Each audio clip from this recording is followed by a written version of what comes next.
माणसाने केलेले कर्म त्याच्याजवळ परत फिरून येते. चांगले काम कराल तर त्याचे फळ काही वेळाने नक्कीच मिळते. वाईट काम कराल तर त्याचे फळ लगेच मिळते. हे तर आपल्याला माहीतच आहे की आपल्या जीवनात चांगल्या वाईट घडणाऱ्या गोष्टी आपल्या कर्माचंच फळ असतं. परमेश्वर कोणाला सुख देतो ना कोणाला दुःख देतो, हे तर आपल्या कर्माचेच फळ असते, जे परत फिरून येते, ज्याच्यामुळे आपल्या जीवनात चांगल्या आणि वाईट गोष्टी घडत असतात. पण जेव्हा चांगली गोष्ट घडते तेव्हा त्याचे श्रेय मनुष्य स्वतःला देतो, आणि जेव्हा वाईट गोष्ट घडते तेव्हा त्यासाठी तो परमेश्वराला जबाबदार धरतो. तर मित्रांनो, आजची गोष्ट तुम्हाला एक चांगली शिकवण देईल. ही कथा पूर्ण ऐका. एका गावामध्ये जानकी नावाची एक स्त्री राहत होती. तिला 8 वर्षांचा एक मुलगा होता, पण एका जत्रेमध्ये तो हरवला होता. तिने आपल्या मुलाला शोधायचा खूप प्रयत्न केला, पण तिचा मुलगा सापडला नाही. शेवटी थकून ती निराश झाली आणि तिने त्याचा निर्णय परमेश्वरावर सोडला. याच्यापेक्षा जास्त ती काहीच करू शकत नव्हती. जेव्हा तिला मुलाची आठवण यायची त्यावेळेस तिचं हृदय भरून जायचं.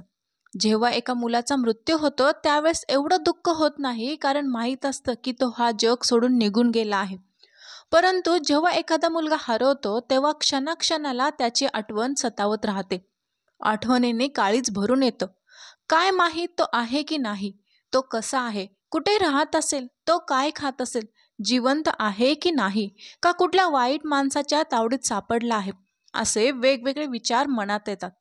जानकी तिच्या मुलाचा काळजीने खूप खचून गेली होती. कधी ती जेवण बनवायची, कधी बनवायची नाही, कधी उपाशी झोपून जायची. आता 2 वर्षे होऊन गेली होती आणि तिचा विश्वास पण आता डगमगायला लागला होता. मुलाशिवाय तिचं ह्या जगामध्ये कोणीच नव्हतं, त्यामुळे तिची जगण्याची अपेक्षा संपत आली होती.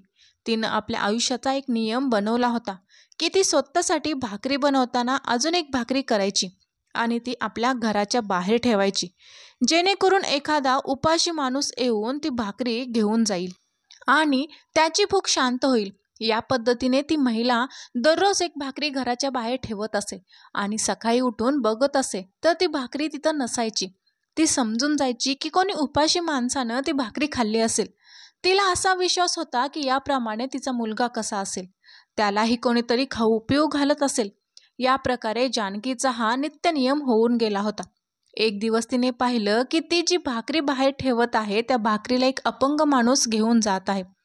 त्याबद्दल तिचं काही म्हणणं नव्हतं, पण तो अपंग माणूस जाताना म्हणत असे की तुम्ही जे वाईट करताय ते तुमच्या जवळच राहील आणि तुम्ही जे चांगलं करत आहात ते 4 पट होऊन तुमच्याकडे येईल. जानकी असा विचार करू लागली की या माणसाने मला धन्यवाद तर दिले नाहीत, उलटसुलट काहीतरी वेगळाच बोलून गेला. खूप दिवस निघून गेले. जानकीचा नित्यक्रम चालूच होता. ती भाकरी बाहेर ठेवत असे आणि तो अपंग माणूस ती भाकरी घेऊन जात असे आणि जाताना म्हणत असे की तुम्ही जे वाईट कराल ते तुमच्या जवळच राहील आणि जे चांगलं कराल ते 4 पट होऊन तुमच्याकडे परत येईल. जानकीला त्या माणसाचा खूप राग यायला लागला. ती विचार करत असे, हा माणूस तर धन्यवाद देत नाही, उलट माझ्याबद्दल वाईट बोलून जातो. तेव्हापासून तिच्या मनामध्ये त्या अपंग माणसाबद्दल तिरस्कार निर्माण झाला. या संसारी आयुष्यात माणसाचं हे चुकतं की आपण जो दानधर्म करतो, परोपकार करतो, त्याच्या बदल्यात आपण आपली स्तुती ऐकायची इच्छा ठेवतो. परंतु हे सत्य आहे की जर आपण परोपकार केला, दानधर्म केला आणि त्याच्या बदल्यात जर आपण प्रशंसा ऐकली तर त्याचं पुण्य निघून जातं.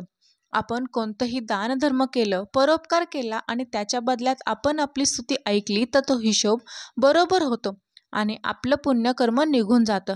ते पुण्यकर्म एक व्यवहार बनून जातो. जानकीला त्या अपंग माणसाचा खूपच राग यायला लागला होता. तिला त्याच्यापासून सुटका हवी होती. तिला असं वाटत असे की मी बाहेर जी भाकरी ठेवते ती दुसऱ्या कोणीतरी घेऊन जावी. असा विचार करून तिने त्याच्यापासून सुटका मिळवण्यासाठी एक योजना आखली. एक दिवस तिने आपल्याबरोबर अजून एक भाकरी बनवली आणि त्याच्यामध्ये विष मिसळलं.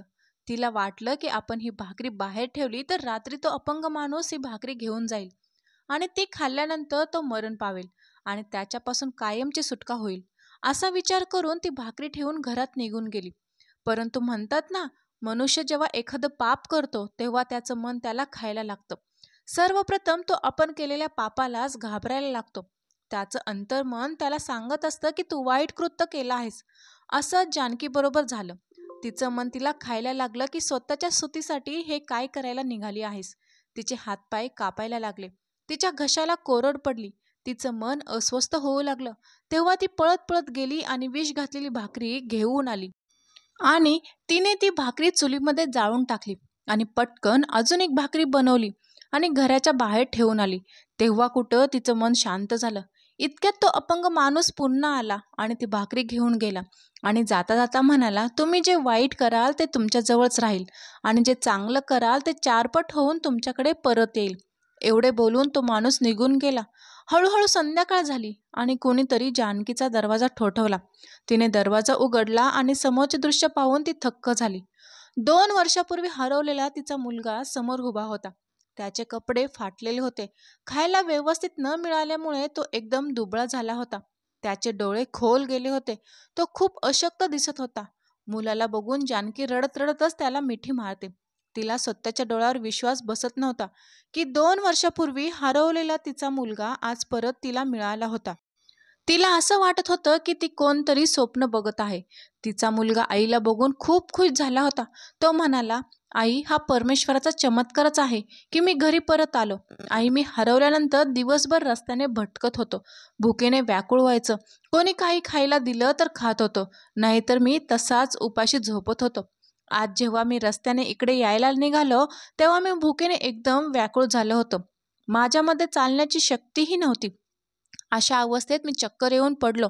तेव्हा एक अपंग माणूस माझ्याजवळ आला आणि त्याने मला त्याच्या जवळची भाकरी खाऊ घातली आणि म्हणाला, ही भाकरी तर मी माझ्यासाठी घेऊन चाललो होतो, पण आज या भाकरीची तुला जास्त गरज आहे. मी त्याच्याजवळून भाकरी घेऊन खाल्ली तेव्हा मला थोडं बरं वाटलं. तो अपंग माणूस थोड्या अंतरावर सोडून कुठे गेला माहीतच नाही. हळूहळू चालत मी इथपर्यंत पोहोचलो आहे. हे ऐकून जानकीच्या पायाखालची जमीन सरकली. हळूहळू भिंतीचा सहारा घेऊन ती खाली बसली. तेव्हा ती मनाशीच म्हणाली, अरे देवा, आज मी काय करत होते. आज मी बनवलेली विषाची भाकरी खाऊन आज माझाच मुलगा मरण पावला असता. आज वारंवार तिच्या मनामध्ये विचार येत होते की परमेश्वराने माझ्या मुलाला वाचवले. जानकीला त्या अपंग माणसाच्या बोलण्याचा अर्थ आता कळाला होता की तू केलेले वाईट तुझ्याजवळच राहील आणि तू केलेले चांगलं चारपट होऊन तुझ्याकडे परत येईल. आज मी केलेल्या चांगल्या कृत्यामुळेच माझा मुलगा मला परत मिळाला आहे. त्या दिवसापासून जानकी नियमाप्रमाणे एक भाकरी घराच्या बाहेर ठेवत असे. परंतु त्या दिवसापासून तो अपंग माणूस भाकरी न्यायला कधीही आला नाही. तेव्हा जानकी विचार करू लागली की त्या अपंग माणसाच्या रूपात परमेश्वरच माझ्या घरी येत होते, जेणेकरून मला माझा मुलगा परत मिळेल. तात्पर्य काय आहे मित्रांनो, माणसाने सदैव चांगलं काम करत राहिलं पाहिजे. कधीही आपल्या चांगल्या कामाची स्तुती करून घेऊ नका. कोणावर उपकार केल्यासारखे वागू नका. तुमचं चांगलं कृत्य कधी ना कधी तुमच्याकडे परत येईल. चांगल्या कामाचे चांगलेच फळ मिळते. ते कधीही निष्फळ होत नाही आणि वाईट कृत्य लगेच आपला प्रभाव दाखवतो. हे वाईट कृत्य सगळ्या चांगल्या कृत्यांना झाकून टाकते. मित्रांनो, आपल्याला कायम चांगले कृत्य करायला पाहिजे, जेणेकरून ते परत आपल्याजवळच येईल. ज्या प्रकारे शेतात पेरलेले बी फळ स्वरूपात मिळते, त्या प्रकारे आपण केलेले चांगलं कृत्य कायम चांगले फळ घेऊनच आपल्याकडे येतात. चांगलं कृत्य कायम फळाच्या स्वरूपात मिळते, तर वाईट कृत्य कायम विषाच्या स्वरूपात मिळते. तर मित्रांनो, तुम्हाला जर ही कथा आवडली असेल तर माझ्या चॅनलला म्हणजेच ज्ञानवर्धक मोटिवेशनल चॅनलला सबस्क्राईब करा आणि व्हिडिओ आवडल्यास व्हिडिओला लाईकही करा.